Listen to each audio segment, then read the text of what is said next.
글로벌 인사이트 가보도록 하겠습니다. 글로벌 주식시장의 주요 이슈를 심층적으로 분석해 드릴 거고요. 오늘 이 시간은요. 유진투자증권 명동지점의 김영재 부장 나와 있습니다. 부장님 어서 오세요. 네, 안녕하십니까? 네. 자, 오늘 가상화폐에 대해서 먼저 얘기를 해볼 텐데 줄줄이 떨어지고 있는 상황입니다. 그래서 위기다라는 얘기가 결국 나왔어요. 얼마 정도 떨어졌는지 현재 현황부터 좀 파악해 주시죠. 네, 일단 뭐 가상화폐 다들 잘 아시겠는데요. 네. 블록체인 암호 기술을 사용한 그 디지털 통화인데요. 사용이 좀 간편하고 그다음에 신속하게 거래할 수 있는 장점이 있는 그런 화폐입니다. 뭐 대표적으로 잘 아시는 가상화폐가 비트코인인데요. 네. 비트코인이 생긴 것은 올해 한 10년 전 정도 되는데요. 가상화폐가 공개 시장을 통해서 모집을 시작한 것은 2014년부터입니다. 그 이후 5년 만인 작년에 뭐 한 15조 원을 판매를 할 정도로 폭발적인 성장을 했다라고 보시면 되겠는데요. 시장 규모만큼 가상화폐 가격도 과거보다는 훨씬 높은 수준에 있다라고 보시면 될 것 같습니다. 네.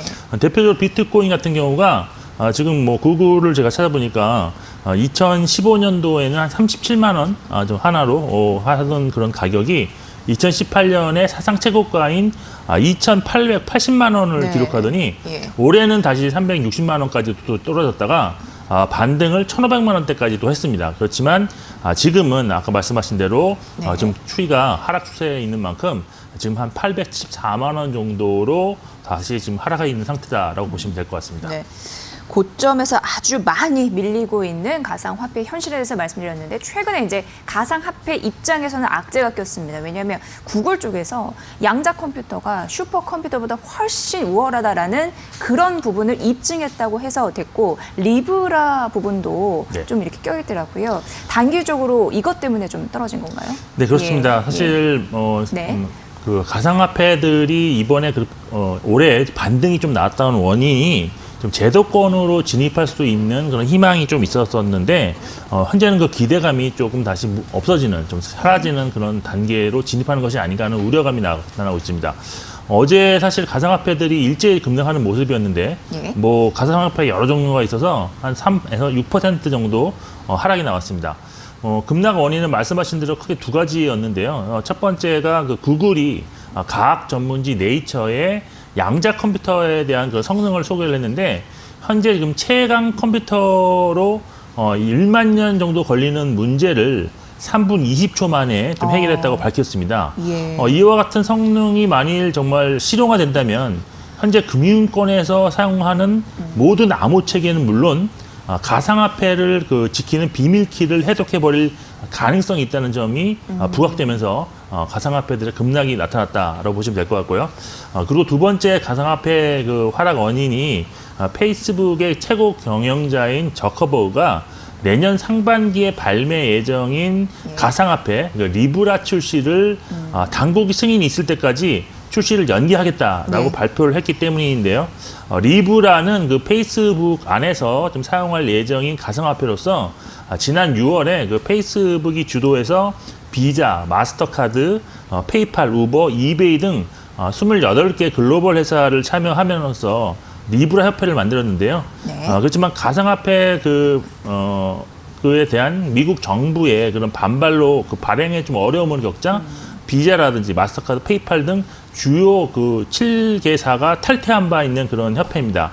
여기에 지금 미국 하원까지도 리브라에 대해서 자금 세탁과 같은 범죄 악용과 개인정보 문제를 좀 이유를 들어서 발행에 부정적인 입장을 보이고 있어서 결국 리브라 협회가 그 해체될 가능성이 있는 것으로 알려져 예. 가상화폐 시장에는 상당히 큰 악재로 좀 작용하고 있다라고 보시면 될 것 같습니다. 네, 리브라 이슈가 그렇고 양자 컴퓨터도 여러분 잘 보셔야 될 것 같습니다. 연산 능력이 대폭 확대되고 이게 만약 상용화된다면 상상을 초월할 거라고 하니까 이게 좀 빅 이슈로 거론되고 있거든요. 살펴보시고요.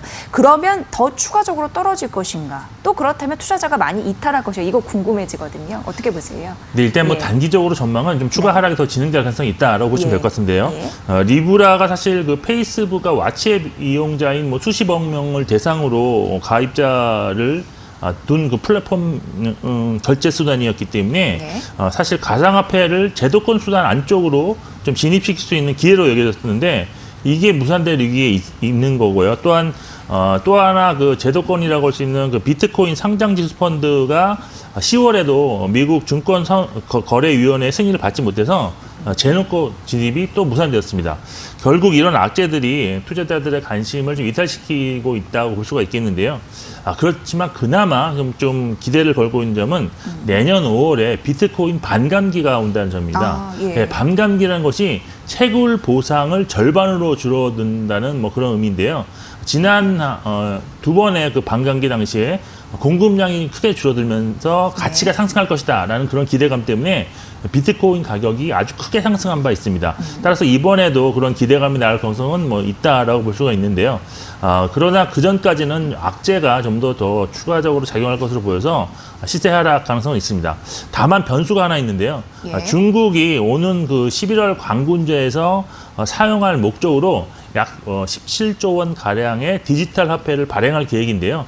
이것이 현재 토용되고 있는 가상화폐에 대한 시장의 관심을 유발시킬 가능성도 있기 때문에 강군제 이후 상향은 좀 예의주시할 필요가 있다고 볼 수가 있겠습니다. 네, 시세 반등의 여지는 있지만 기존 암호화폐 체계를 흔들 만한 변수가 있으니까 보셔야 되는데 중국 이슈 또 변수가 될 수 있거든요. 이 부분까지 참고해 보시면 될 것 같습니다. 자, 두 번째는 실적 좀 얘기해 볼 텐데 앞서 좀 얌시 들었습니다. 테슬라가 양호한 실적으로 17% 넘는 급등세를 보였더라고요. 네, 그렇습니다. 오늘 정규 시장에서도 상당히 크게 상승했는데 테슬라가 시장의 예상을 깨고 상당히 좋은 시작을 발표를 했습니다. 판매 증가보다는 비용 통제에 의한 그런 실적이 좋게 나왔는데요. 현재 시각 23일 테슬라가 그 3분기 매출액으로 53억 5,300만 달러, 영업이익은 12억 2,200만 달러, 순이익 1억 4,300만 달러를 발표했는데 이들 주당으로 계산하면 지금 78센트의 순이익이 난 상황입니다. 이것은 시장 예상치였던 46센트 적자를 크게 능가하는 아주 좋은 실적이었다고 볼 수가 있겠는데요.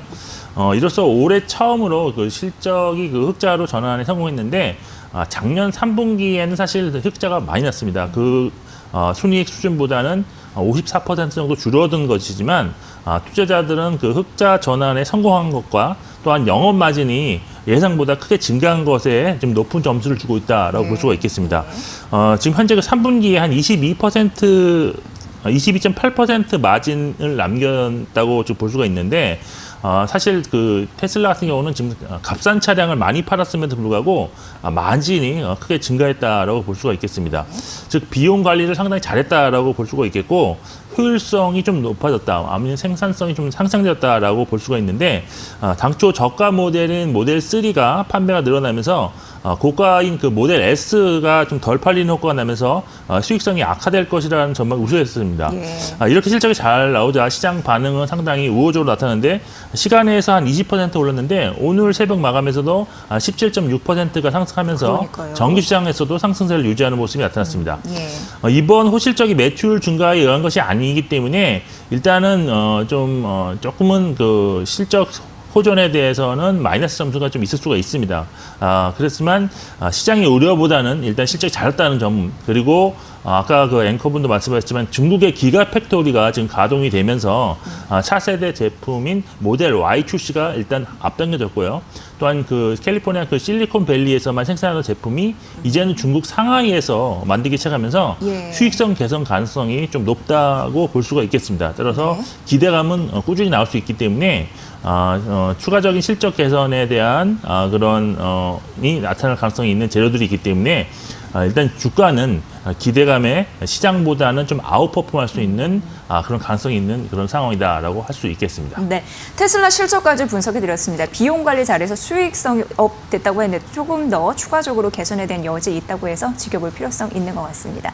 자, 글로벌 인사이트 오늘 잘 들었고요. 유진투자증권 명동지점 김영재 부장과 함께했습니다. 부장님 잘 들었습니다. 고맙습니다.